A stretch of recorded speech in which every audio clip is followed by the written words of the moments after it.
Lagos Talks 91.3. News.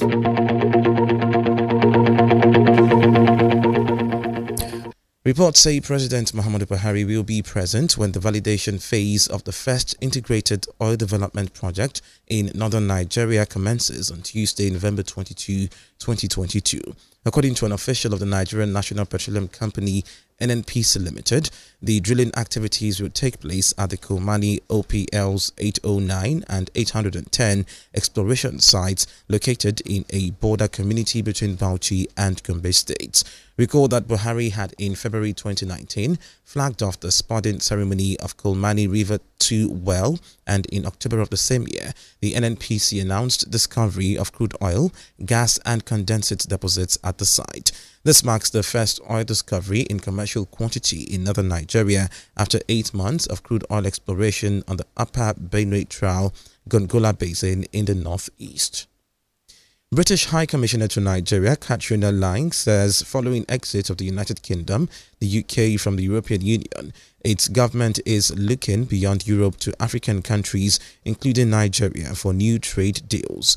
Lang, who stated this on Sunday during her appearance on the news agency of Nigeria Forum in Abuja, said to overcome its current economic challenge, the UK was working harder to find new markets to reap from the benefits of Brexit. The British High Commissioner also said the new monarch, King Charles III, also had a huge interest in Nigeria. The Independent National Electoral Commission INEC says it is already making plans and preparations for the conduct of a runoff presidential election where no candidate meets the conditional requirements for declaring a winner from votes cast on February 25, 2023. The INEC Commissioner and Chairman, Information and Voter Education Committee, Mr. Festus Okoye, who gave the hint at a meeting with bureau chiefs and editors of media organizations, said that such plan had been the tradition of INEC for all elections conducted by the Commission since the return of democracy in 1999. He said that INEC was already planning to print double of the total number of ballot papers required for the first ballot, should in case there was rerun election. The National Commissioner added that before candidate could be declared winner of the presidential election, he or she must have the highest number of votes cast and secure a quarter of the votes cast in 2/3 of the states of the Federation and the FCT.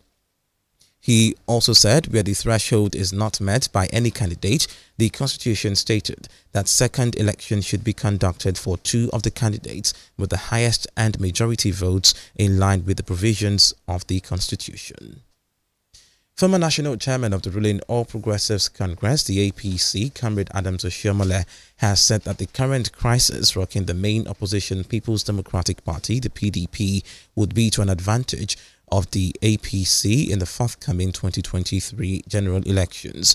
Oshiomhole, who spoke with newsmen during the weekend after a meeting with President Muhammadu Buhari at the State House in Abuja, stressed that the rancor between the G5 governors and PDP's presidential flag bearer has placed the ruling party in good stead to retain the presidency, coupled with APC's campaign strategy.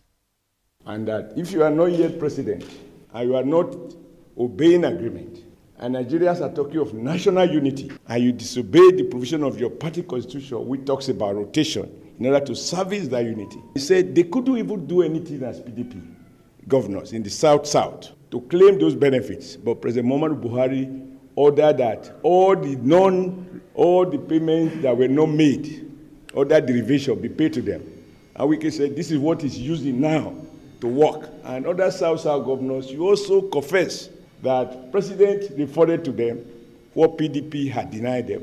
So if you then ask me how we are doing very well. Whereas the other candidate now is battling with 5 governors have backed out, and you find out how many governors they have. We have 23.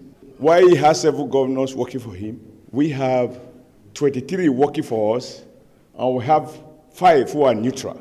Our correspondent, Raliat Adinekon, reports that the former governor of Edo State also expressed confidence in the presidential candidate and vice presidential candidate of the party, Asiwaju Bola Tinubu and Senator Kashim Shettima to clinch the #1 position come 2023 elections, noting that the candidates of the party possess all it takes to effectively rule the country, considering their previous track records in governance.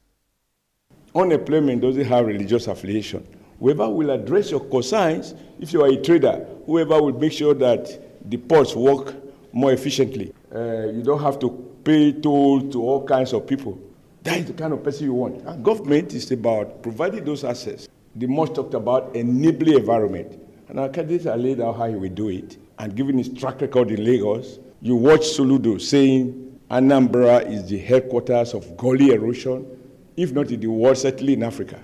Now, the man who was once governor in Anambra said the ticket. And that is about vision, it's about character, it's about showing that. So our candidate has a lot to say compared to those who, because this thing is not by miracle. You can be a good man, but not a good leader. And Nigeria needs someone who has courage. So, 5 governors of the People's Democratic Party, the PDP, who have described themselves as the G5 on Saturday, met in Lagos as a division within the PDP lingers ahead of the 2023 elections. The governors said their group will now be known as the Integrity Group and reiterated that they are open to reconciliation talks. The G5 governors include Nyesom Wike of Rivers, Seyi Makinde of Oyo State, Samuel Otom of Benue, Okeze Ikpeazu of Abia State, and Governor Ifeanyi Ugwuanyi of Enugu. PDP chieftains present at the meeting held at the residence of the party's former Deputy National Chairman, Chief Bode George, included former governors Ayo Fayoshi of Ekiti State, Donald Duke of Cross River State, and Jonah Jang of Plateau.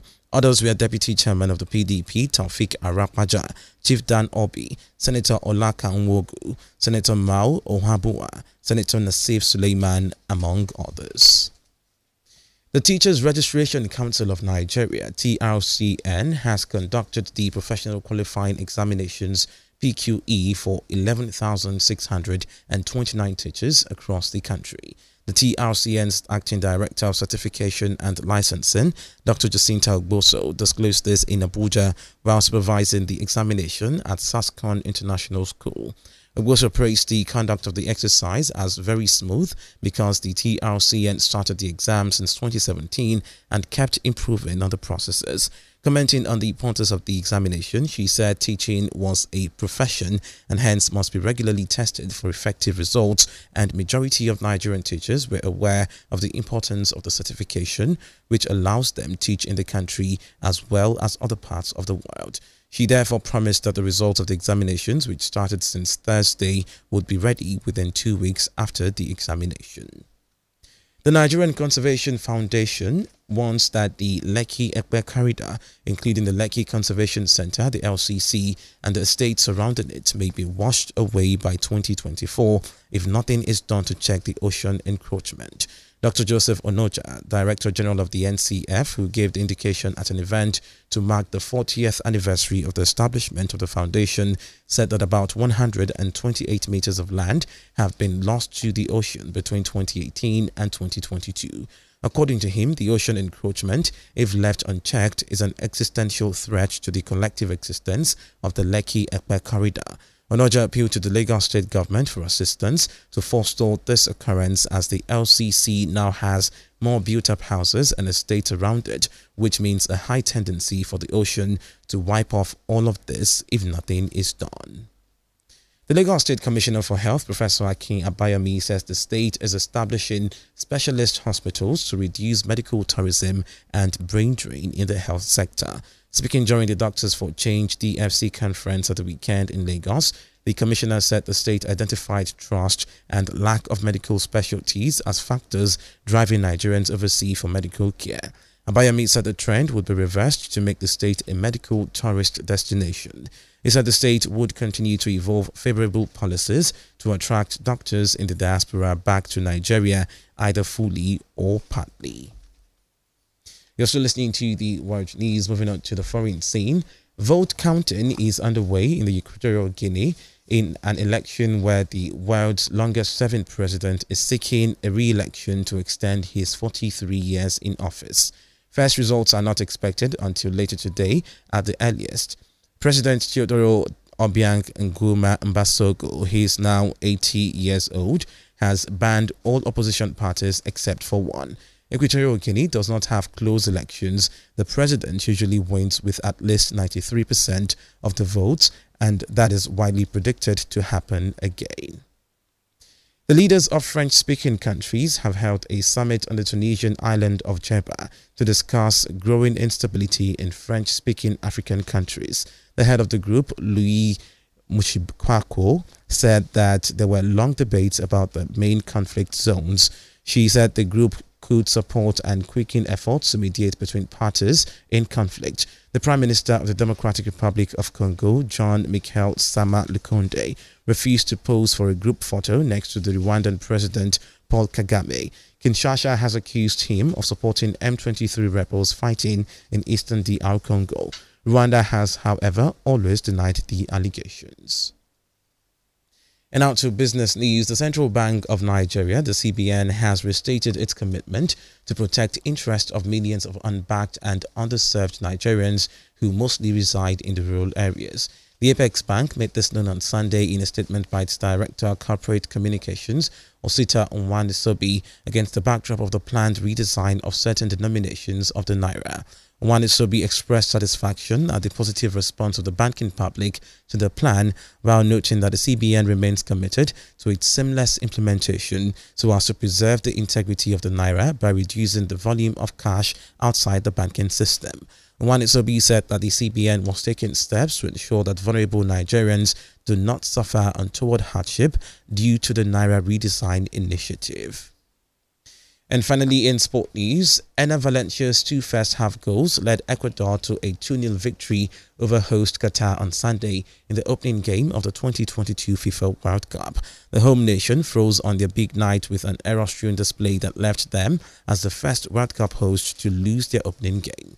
Valencia, who had already had a third-minute header ruled out by VAR for offside, slotted in the tournament's opening goal from the penalty spot in the 16th minute after being brought down by goalkeeper Saad Al-Shib.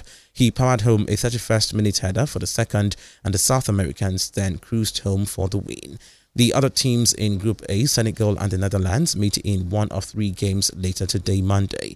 There is also England against Iran and USA versus Wales in Group B.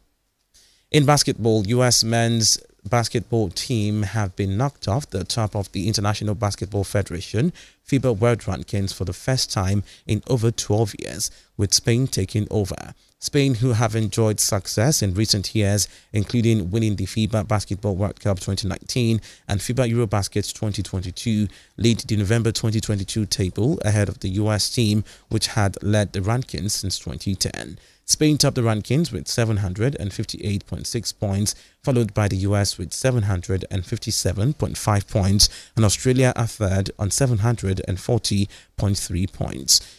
Nigeria's D Tigers remain 19th on the world rankings with 460.1 points and number 1 among African teams. Lagos Talks 91.3.